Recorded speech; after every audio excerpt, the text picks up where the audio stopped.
ഉടൽ പകുത്തൊരമ്മ, വേദനയുടെയും വിസ്മയത്തിന്റെയും 9 മാസങ്ങൾ. നമസ്കാരം. ഇന്ന് നമ്മൾ സംസാരിക്കുന്നത് ലോകത്തിലെ ഏറ്റവും സുന്ദരമായ എന്നാൽ ഏറ്റവും സങ്കീർണമായ ഒരു പരിവർത്തനത്തെക്കുറിച്ചാണ്. മാതൃത്വം. അതൊരു വാർത്തയായി അറിയുന്ന നിമിഷം മുതൽ തുടങ്ങുന്ന വിസ്മയം. പക്ഷേ നമ്മൾ പലപ്പോഴും ആഘോഷിക്കുന്ന മനോഹരമായ ചിത്രങ്ങൾക്കും വളകാപ്പ് ചടങ്ങുകൾക്കുമപ്പുറം ഒരു പെണ്ണ് അനുഭവിക്കുന്ന ലോകത്തോട് പറയാത്ത ചില വിങ്ങലുകളുണ്ട്. അവൾ സ്വന്തം ശരീരത്തെയും മനസ്സിനെയും ആത്മാവിനെയും മറ്റൊരാൾക്കായി പൂർണ്ണമായും വഴിമാറിക്കൊടുക്കുന്ന 9 മാസങ്ങൾ. ആരും കാണാതെ പോകുന്ന ആ നിശബ്ദ യാഥാർത്ഥ്യങ്ങളിലൂടെ നമുക്കൊന്ന് സഞ്ചരിക്കാം.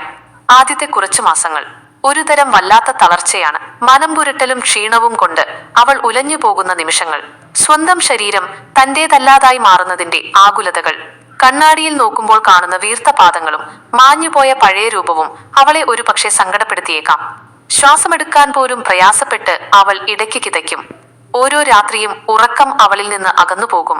പക്ഷെ ആ ഓരോ തഴമ്പും ഓരോ സ്ട്രെച്ച് മാർക്കുകളും ഉള്ളിൽ വളരുന്ന ജീവന് അവൾ നൽകുന്ന വിലയേറിയ അടയാളങ്ങളാണ്. പ്രകൃതി ഒരു സ്ത്രീയിൽ നടത്തുന്ന ഏറ്റവും വലിയ നിർമ്മാണ പ്രവൃത്തിയാണിത്.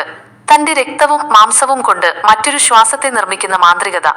ശരീരം മാറുന്നതിനേക്കാൾ വേഗത്തിൽ അവളുടെ മനസ്സ് മാറുന്നുണ്ടാകും. ഹോർമോണുകളുടെ വേലിയേറ്റത്തിൽ കാരണമെന്തെന്നറിയാതെ അവൾ വിങ്ങിപ്പൊട്ടും. ചിലപ്പോൾ പെട്ടെന്ന് ദേഷ്യം വരും. തൊട്ടടുത്ത നിമിഷം വല്ലാത്തൊരു കുറ്റബോധം അവളെ വേട്ടയാടും. ഞാനൊരു നല്ല അമ്മയാകുമോ? എന്റെ കുഞ്ഞ് സുരക്ഷിതമായിരിക്കുമോ? ഈ ചോദ്യങ്ങൾ അവളുടെ ഉറക്കം കെടുത്തും.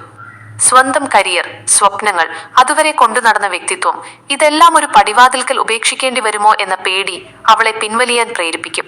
ചുറ്റും എത്ര പേരുണ്ടെങ്കിലും ആ 9 മാസത്തെ കഠിനയാത്രയിൽ അവൾ തികച്ചും ഒറ്റയ്ക്കാണ്. ആ വിങ്ങലുകൾ അനുഭവിക്കാൻ മറ്റൊരാൾക്കും കഴിയില്ല എന്ന തിരിച്ചറിവ് അവളെ വല്ലാതെ ഏകാന്തയാക്കുന്നുണ്ടാകാം. പക്ഷേ ഇത്രയേറെ വേദനകൾക്കിടയിലും അവൾക്ക് മാത്രം അറിയാവുന്ന ഒരു സ്വർഗമുണ്ട്.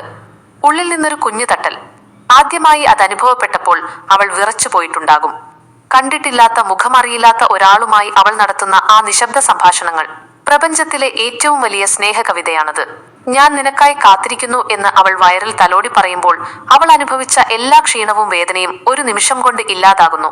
തന്റെ ഉടൽ പകുത്ത് ഒരു ഉടൽ കൂടി നിർമ്മിക്കുന്ന ആ അത്ഭുത പ്രവൃത്തിയിൽ അവൾ സ്വയം ഒരു ദൈവമായി മാറുകയാണ്. ആ കുഞ്ഞു കൈവിരലുകൾ തന്റെ വിരലിൽ കോർക്കുന്ന നിമിഷത്തിനായി അവൾ ലോകത്തെ മുഴുവൻ നേരിടാനുള്ള കരുത്ത് സംഭരിക്കുന്നു. അമ്മയാകാൻ പോകുന്ന ഓരോ പ്രിയപ്പെട്ടവളോടും എനിക്ക് പറയാനുള്ളത് ഇതാണ്: നിങ്ങളുടെ മാറ്റങ്ങൾ മനോഹരമാണ്. നിങ്ങളുടെ തളർച്ച സ്വാഭാവികമാണ്. നിങ്ങൾ ലോകത്തിലെ ഏറ്റവും വലിയ പുണ്യമാണ് ചെയ്തുകൊണ്ടിരിക്കുന്നത്. ചുറ്റുമുള്ളവരോട് അവർക്ക് ഈ സമയത്ത് വേണ്ടത് ഉപദേശങ്ങളോ കുറ്റപ്പെടുത്തലുകളോ അല്ല. പകരം നിനക്ക് വയ്യാത്തപ്പോൾ ഞങ്ങൾ കൂടെയുണ്ട് എന്നൊരു തലോടലാണ്. നീ തനിച്ചല്ല എന്നൊരു വാക്ക് അവർക്ക് നൽകുന്ന ആത്മവിശ്വാസം പ്രസവവേദനയെപ്പോലും നിസ്സാരമാക്കാൻ സഹായിക്കും. അമ്മയാവുക എന്നാൽ അത് വെറുമൊരു ജന്മം നൽകലല്ല, അതൊരു പുനർജന്മമാണ്. എല്ലാ നോവുകളും ഒടുവിൽ ആ കുഞ്ഞു കരച്ചിലിൽ അലിഞ്ഞ് ഇല്ലാതാകും. മാതൃത്വത്തിലേക്ക് ചുവടുവെക്കുന്ന ഓരോ പ്രിയപ്പെട്ടവൾക്കും എന്റെ ഹൃദയം നിറഞ്ഞ ഭാവുകങ്ങൾ. ആ കൺമണി നിങ്ങളുടെ ജീവിതത്തിലേക്ക് വെളിച്ചമായി കടന്നു വരട്ടെ.